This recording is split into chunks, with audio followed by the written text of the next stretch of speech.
হঠাৎ করে সারপ্রাইজ। ঘুম থেকে উঠার পরে বলছে, "চলো তোমাকে নিয়ে একটু ঘুরে আসি।" আমি জিজ্ঞাসা করলাম, "কোথায় যাব?" বলল, "বেশি দূরে না, এই কাছেই ১৩ নাম্বার সেক্টর। একটা নতুন রেস্টুরেন্ট খুলেছে, নাম হচ্ছে টু স্পুন।" আমরা চলে গেলাম। যেতে ৫ মিনিট সময় লাগলো, বেশি সময় লাগলো না। যাওয়ার পর আমরা বাইরের সাইডটাই বসার জন্য ডিসাইড করলাম। বাইরের সাইডের পরিবেশটা অনেক সুন্দর ছিল। অনেকজন, অনেক মানুষ হয় কিন্তু সকালবেলা এইজন্য তেমন একটা মানুষ ছিল না, ভিড়ও ছিল না। ঠান্ডা পরিবেশ ছিল, ভালোই লাগছিল। এই যে আমরা বসে ডিসাইড করছি কি খাবো।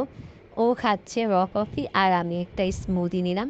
ভিতরে পরিবেশটা, এই যে ভিতরে যাওয়ার পর হাসব্যান্ড বলতেছে, "টোনাটুনি চলো ওই উপরে উঠে বসি।" তাই আমি বললাম যে, "থাক আজকে আর নাই উঠি।" এই যে ভিতরের পরিবেশটা দেখুন কত সুন্দর। ও একটা জায়গা পছন্দ করে বসে গেল। এই যে এখানে বসে আমরা কিছু ছবি তুললাম, খেলাম। সময়টা ২ জনের ভালোই কেটেছে।